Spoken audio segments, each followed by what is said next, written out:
Hey, are you a teacher feeling strong emotions about this back to school transition? Well, if that's you, this video is for you.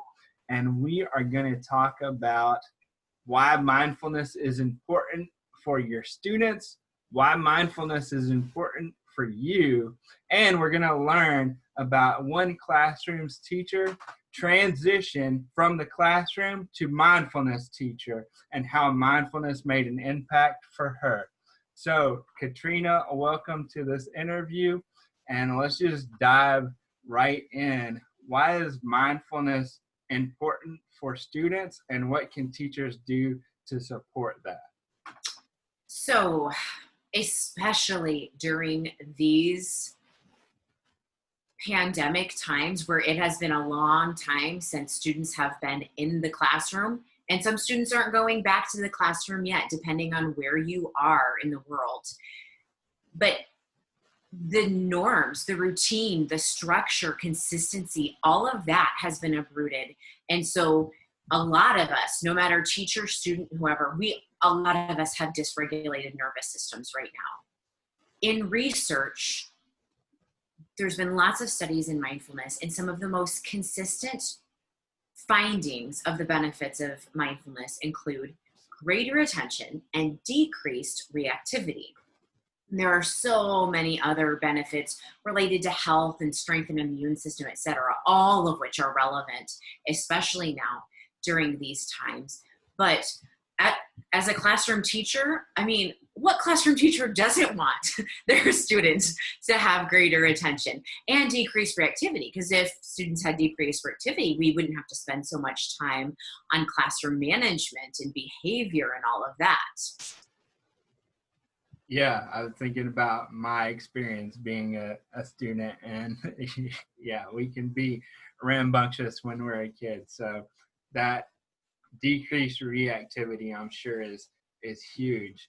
So one of the things you touched on there is like we're all dealing with this dysregulation of the nervous system, and so I think, how did you find that mindfulness was able to help you when you were that teacher in the classroom and get more regulated?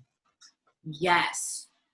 So first of all, with everything everything I've studied in my formal mindfulness trainings, the biggest thing that teachers can do to support their students is to have their own stable nervous systems, right? Students can pick up on distress. And if we have the one person, the teacher, who can be that steady force, serving themselves with mindfulness to be proactive themselves and not get triggered when things go awry, that creates a safe environment that helps students with their own regulated nervous systems. So the biggest thing that teachers can do is take care of themselves first and incorporate their own personal mindfulness practices, even if it's just a tiny, tiny little thing each day. It doesn't have to be anything big, but just a tiny thing to give themselves their own presence, which will build that stability and bring a regulated nervous system. Yeah, that's huge about modeling, right? As the teacher, you get to model what the student sees, and whatever way that looks like in this time that we're transitioning into. But that modeling is huge for sure. Right. So when I first found mindfulness, it was because a behavior consultant visited the elementary school teacher where I was teaching, and she went into every teacher's classroom and modeled this mindfulness strategy called TAPS. And I just felt like I was a better, calmer, less reactive teacher after it. And I noticed such great impact in my students after it's literally a 1 or 2 minute practice, such great drastic results. And then when I moved overseas to Greece and used it with my students, it was the same results. And I had teachers asking me questions like, how did you, at that point I was an ESL teacher in an international school and worked with students of all different grades, and classroom teachers would ask me like, how did you get so-and-so to actually sit down and get this much writing done? How did you get so-and-so to get along with their peers, etc.? And there was just this impactful thing. The same thing when I was then training teachers in Panama. And so to see the power of how much students were benefiting from mindfulness, no matter their age, no matter their country, background, socioeconomic status, etc., that is what inspired me to study mindfulness more, and then eventually leave the traditional classroom teaching to help teach mindfulness to teachers. And so we don't just want to talk about it here. We want to actually give one of the practices so you guys can take that away from the video. So how are we going to get started with this practice, Katarina? Okay, so for TAPS, which stands for total and perfect silence, and actually thinking about that now, like mindfulness is not about perfection, it's about practice, right? But the word TAPS is easy to remember. And TAPS incorporates what we also call in mindfulness, we call a mindful body. So the first step for that would literally be sitting up straight. Sitting up straight, as I was not. And, we know when we sit up straight, the blood can flow better. It can feel very grounding to feel the sensation of the body against the chair or the feet flat on the floor. So if your feet can touch the floor, allow them to be flat against the floor. And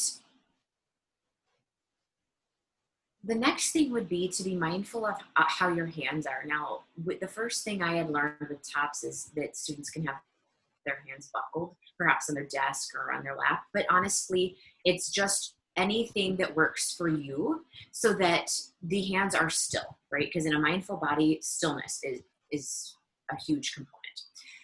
And so once you're sitting up straight, feet are touching the ground if possible, and the hands are still, then this is where we start with the slow, deep breathing, typically in through your nose and out through your mouth. But again, we want it to feel comfortable.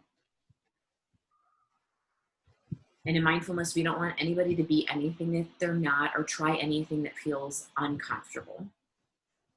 And then if it is comfortable, close the eyes. We never want to force anyone to close their eyes. It could trigger something traumatic for students who don't feel safe. So if the eyes closed isn't comfortable, a fixed gaze down on the floor a few feet in front of you, that can work also. And then the fifth part of TAPS would be to bring awareness either to the breath or any one or more of the senses. And so that could be something as simple as listening to the sounds around you. It can be any one of the senses that are naturally already there. If a teacher wants to add in a component such as a bell, that can definitely be something to anchor the attention to, is the sound of a bell. And I will do that as an example, but know that TAPS can be done in any setting. You don't need anything special. It's just literally you're there with your body. So for this, just see if you can bring your attention to the sound of the bell and listen to the entire sound from the beginning to the middle to the end.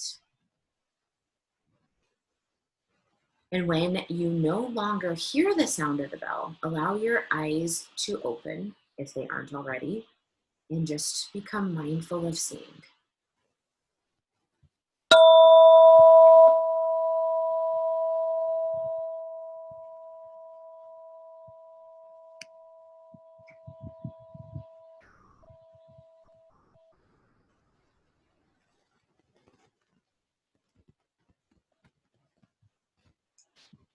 So that is a brief overview of TAPS. Like anything that teachers teach students, we know that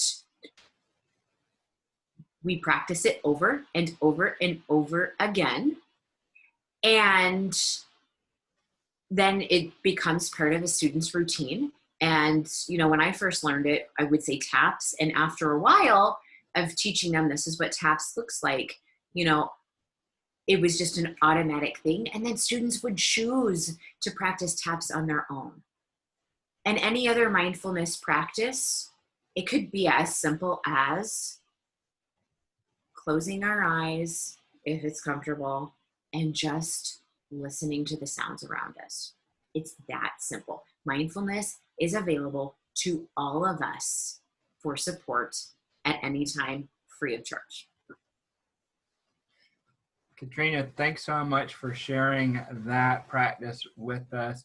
And if you watch this and you're like, I need to incorporate this into my everyday life, I need to incorporate it into my teaching, and I want to learn more than just this practice, well, Katarina and I put together a 14-day course where you learn several different practices over the 2-week period, so you can add to your mindfulness tool belt and serve your students better. Yes, and please also know that I make mindfulness videos based on teachers and caregivers' requests or questions. So please feel free to ask whatever questions. And thank you for serving yourself with mindfulness so that you can be a stable presence to help others in feeling that way as well.